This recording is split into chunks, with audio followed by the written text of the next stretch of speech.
Óigame, hablando de buenos amigos, el pastor Abner Meléndez es un buen amigo. Ya está con nosotros, listos para tener una linda experiencia en esta mañana, para hablarnos sobre los desafíos de los pastores y las pastoras. Pastor, ¿cómo está, querido hermano? Saludos, bendiciones, Amidei. Qué bueno. Saludos a todos. Qué bueno a todos los hermanos que nos sintonizan aquí el inicio de semana, que sabemos que será uno bendecido en el Señor.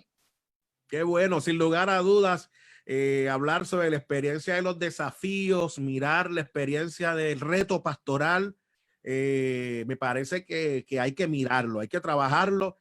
Cada día yo le digo a mi esposa, pastor, que yo comparo el ministerio con un campo minado. Ajá. Que tú das un paso y si no explota algo, pues dale gloria a Dios, sigue, da otro. Y si no pasa algo, pues dale gloria a Dios, sigue. Pero de momento das otro paso, boom, y explota uno. Y de momento das otro paso, boom.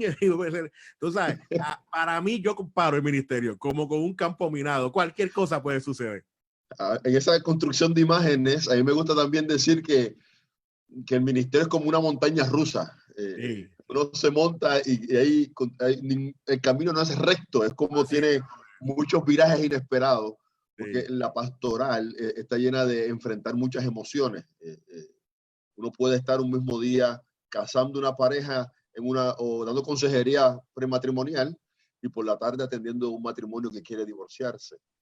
Uno puede estar en una semana celebrando el nacimiento de un niño y a la misma vez, en esa misma semana, acompañando a alguien que está muriendo en el hospital. Continuamente estamos como en ese péndulo donde vamos a los extremos de las emociones y requiere de parte de uno una salud emocional equilibrada para poder lidiar con todas esas experiencias extremas. Y en ese pensamiento, Samidei, una de las cosas que me gustaría quizás comenzar en esta breve experiencia tan rica y tan linda que los hermanos puedan sintonizar, es que cuando uno comienza en el ministerio, uno cree que Dios necesita la voz de uno. Y uno dice, Dios necesita mi voz para poder ser su proclamador, su mensajero, su instrumento. Y luego cuando uno va adquiriendo un poco más de experiencia en el ministerio, se da cuenta que no es necesariamente que Dios necesita mi voz, sino yo aprender a escuchar la voz de Él. Que soy yo quien necesito aprender qué es lo que Él tiene que decir para yo comunicarlo.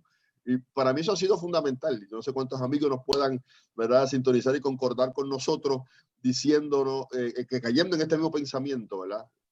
Cómo en el ministerio podemos desarrollar esa capacidad de madurar y aprender a escuchar qué es lo que Dios quiere que digamos, enseñemos, transmitamos al pueblo, escuchemos su voz, antes de querer ser la voz que es oída. Y para mí es un desafío que en el camino, cuando lo aprendí, Samidei, me fue liberando, me fue calibrando, me fue ayudando a ver que yo necesito más pasar tiempo escuchándolo a él, que queriendo de alguna manera presentarme como la voz primaria que la gente necesita escuchar. Yo te acompaño, hermano, secundo tus palabras, estoy en la misma línea contigo. Que cuando uno, así es cuando uno comienza, tú sabes, uno va con una fuerza y con una cosa y Dios me va a usar y Dios me va a ayudar y qué sé yo. Y tú te das cuenta en el camino que no es uno, es la gracia de Dios. Uno tiene que estar escuchando esa voz de Dios para poder uno, ¿verdad?, hacerlo de la manera adecuada. Me parece que lo que estás presentando es una expresión y muy liberadora. Tú acabas de decir que te libera. A mí también me ocurrió lo mismo, me liberó eso. Muy bien. Sí, porque uno tiene que entonces identificar qué voces pueden estar alrededor de uno, qué ruido puede haber, que lejos de escuchar la voz de Dios nos puede estar confundiendo, nos puede estar añadiendo una carga, un peso adicional que nos puede estar drenando, y lejos de ejercer el ministerio con un disfrute, nos puede estar amargando el ánimo. Totalmente de acuerdo. Totalmente de acuerdo con eso. Y me parece que es importante. De hecho, la gente que nos está escuchando, hay pastores, pastoras, hay querida gente conectada con nosotros. Es importante que usted pueda interactuar también con nosotros. Y lo que nosotros estamos en estos diálogos que compartimos con nuestros invitados y a usted le hace sentido y le parece, usted nos puede escribir. Y también si tiene alguna expresión distinta a la nuestra, también lo puedas hacer. Me parece que es importante porque en este diálogo, pastor, que ciertamente es muy liberador, yo recuerdo en esos primeros años nuestros, en nuestro ministerio y toda la cosa, que uno piensa que que uno es el sello de Dios, que uno es el ángel de Dios, que uno es, tú sabes, que uno es la gran cosa. Uno se da cuenta, al final del día, uno comienzan a pasar los años y tú dices, pero yo no soy yo, no tiene que ver nada conmigo, es la gracia de Dios. Y de momento te bajan a uno de ese caballito donde uno a veces se monta, y uno se monta en ese caballo de a veces de la grandeza y de la cosa, y que es por mí y toda la cuestión. Y tiene que llegar el momento donde uno tiene que reflexionar como estamos haciendo nosotros, pastor. Sí. Uno tiene que tener esa reflexión, bajarse de ese caballito y entender que no somos nosotros, es la gracia de Dios operando en nosotros. Sí, porque de repente, no sé cuántos de los que nos puedan escuchar, pero hay un sentido también, como tú dices, de la gracia de Dios y de la dependencia, porque para la tarea que tenemos que realizar, realmente nuestros recursos muchas veces son limitados. Uno en el camino se va dando cuenta que por más que, como hablaba ahorita Candelaria, esto todo lo podemos simplemente porque Cristo está. Y la experiencia nos va enseñando que somos muy limitados. Bueno, un autor diría que estamos descalificados y que es la gracia de Dios la que nos califica para poder ejercer la tarea. Él le llama el ministerio está compuesto de los inadaptados del Mesías. La gente que en todo momento depende de que sea el Señor el que vaya paso a paso ayudándonos a desarrollar, entender, comprender. Y yo creo que los amigos que nos escuchan, si hay alguna persona comenzando en el ministerio, por favor que esta palabra se siembre en tu corazón, aprendamos primero a escucharlo a él para que entonces podamos ejercer el ministerio con mayor tranquilidad y equilibrio. A veces uno quisiera darle para atrás, la idea, cosas que uno vivió diciendo, caramba, debía haber hecho esto de otra manera, pero están ahí, se pisaron esas minas, como dijiste ahorita, explotaron y hay que vivirlas. Manda que buscar. Y me parece, y mira, y yo tengo que decirte, pastor, yo he estado leyendo mucha literatura de diferentes gente y me gusta mucho la literatura y la tradición reformada en términos de ellos poder mirar que la gracia de Dios es la que me capacita a mí para poder hacer el ejercicio ministerial. O sea, yo no tengo, en mí no hay unos elementos de calificación o cualificación alguna para poder ejercer el ministerio, porque al final del día, este reino es un reino de Dios de manera espiritual y viene de Dios. Como único se puede operar con las herramientas de Dios. Y yo soy una persona, Jesús Semidey, ciertamente, y quiero lanzarlo a la carretera para ver cuántos pudieran estar de acuerdo, pero sin lugar a dudas, yo no estoy cualificado para hacerlo. La gracia de Dios me cualifica para poderlo lograr, para poderlo hacer. Entonces, no hay manera, Abner, que yo pueda pararme en un altar a predicar y hablar sobre el amor de Dios y sobre la gracia del Señor.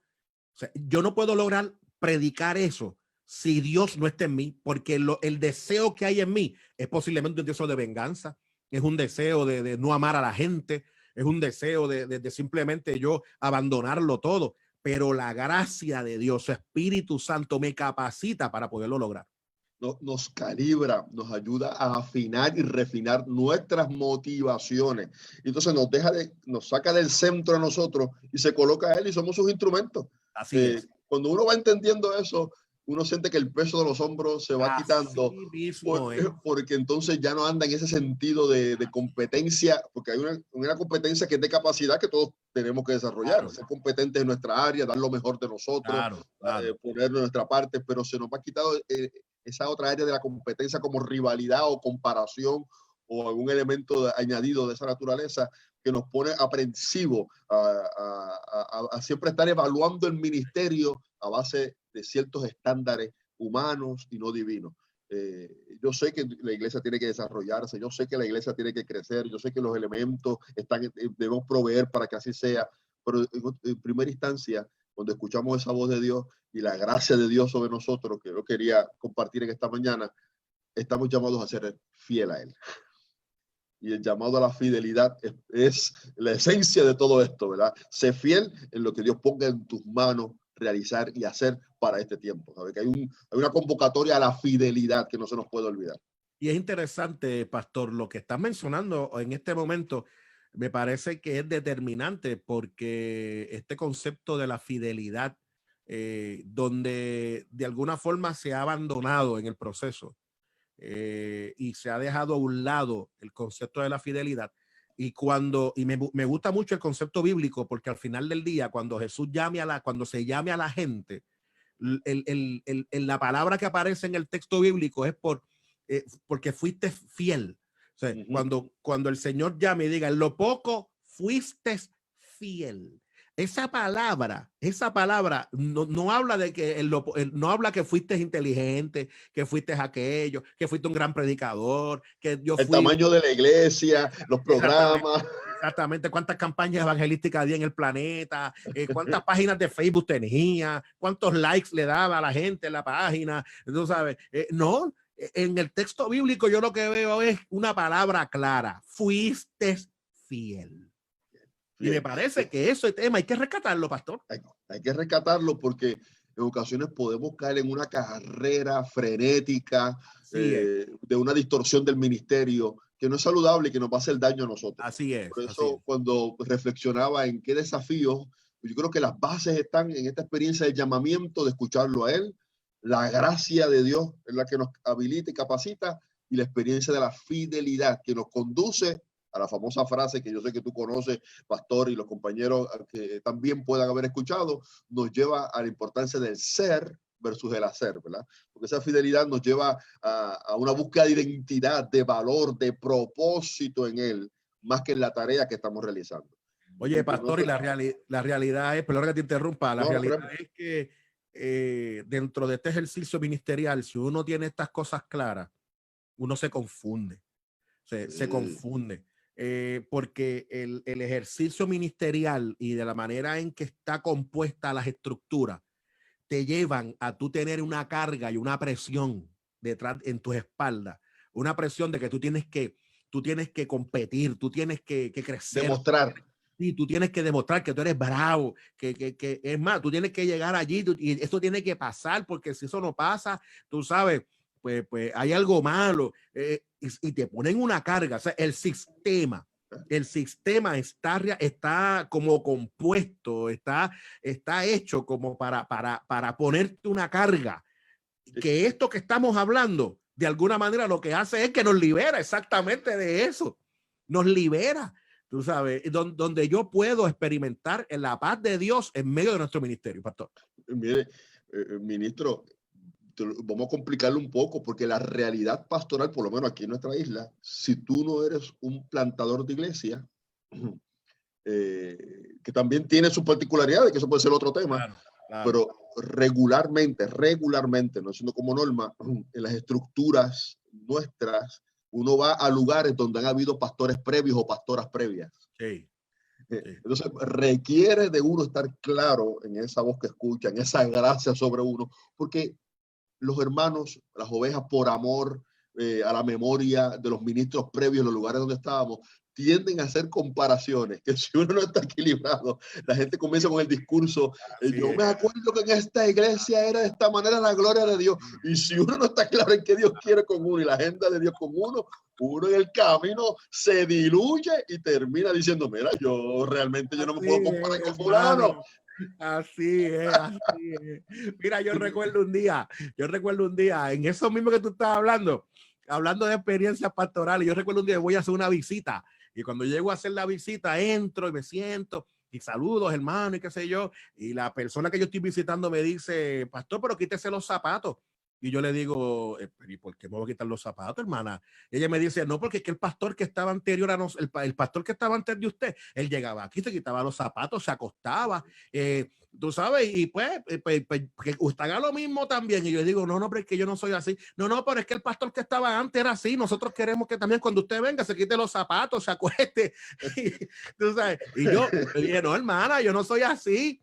Tú sabes, es para que tú veas hasta qué punto las comparaciones pueden hasta llegar. Uno tiene una persona egresada del seminario con la formación teológica, pero yo he aprendido también que si uno puede estar con el conocimiento y con la tarea definida, pero si no ha desarrollado el ser, cuando llega a estos escenarios y no logra calibrar, termina drenado y termina siendo alguien que no es ni que Dios lo llamó a ser.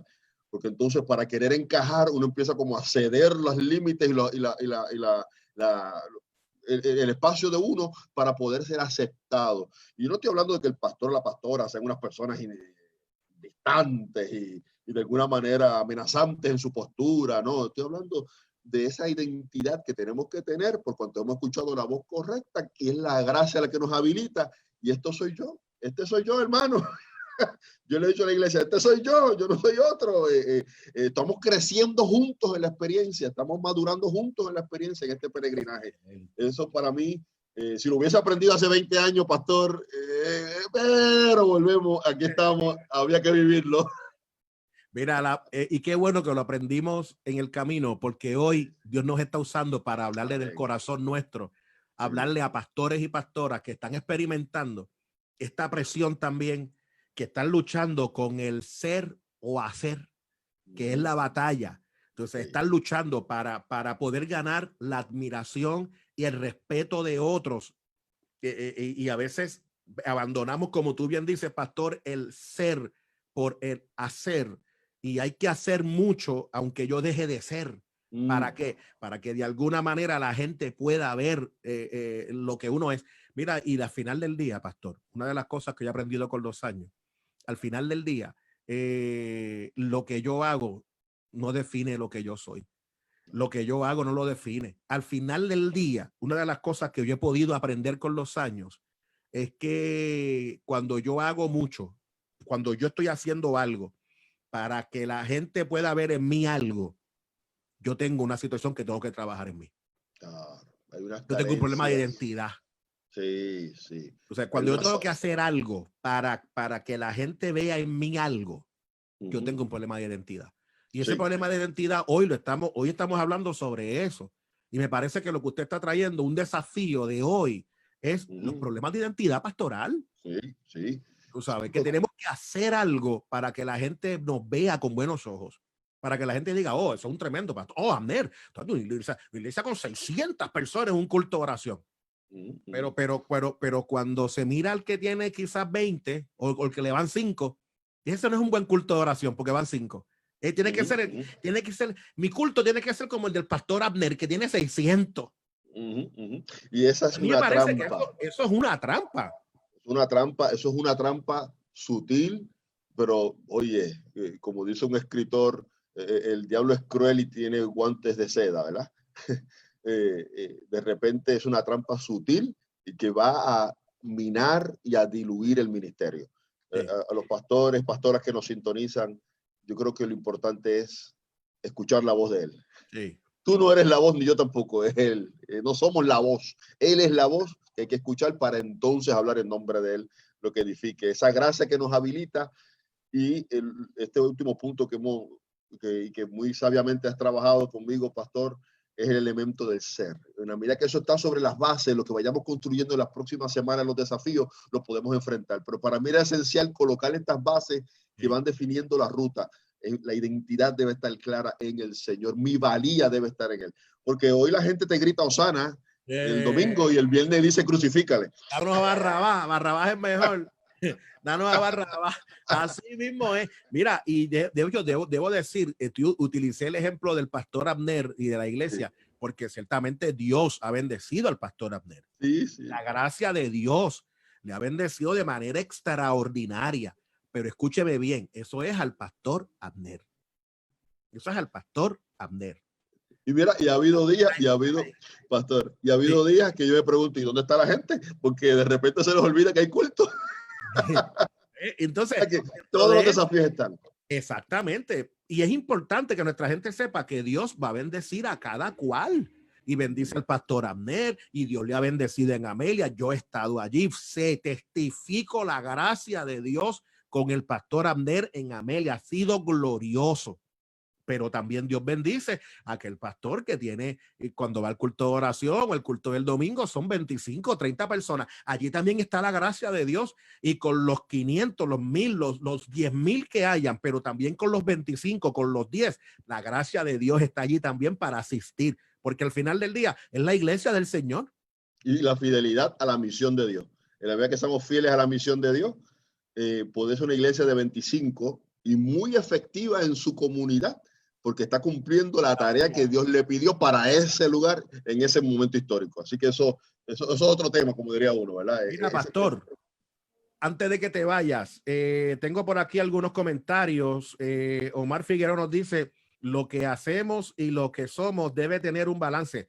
Si descuido una u otra cosa más de la otra, ese balance se nos va y ahí podemos empezar a desviarnos del verdadero propósito, que es hacer lo que Dios nos ordene. El pastor Pablo Mangual nos dice, saludos, Dios les bendiga, muy edificante, importante el tema, los felicito. Elliot nos pregunta y nos dice, ¿cómo la primacía de la gracia nos ayuda a transitar de sobrevivir a vivir? Oh, Dios mío. Elliot tiene una pregunta ahí, oye. Oye, pero Elliot, mira, aprendí con el pastor Caraballo que cuando uno no sabe qué decir, dice, esa pregunta fue buena.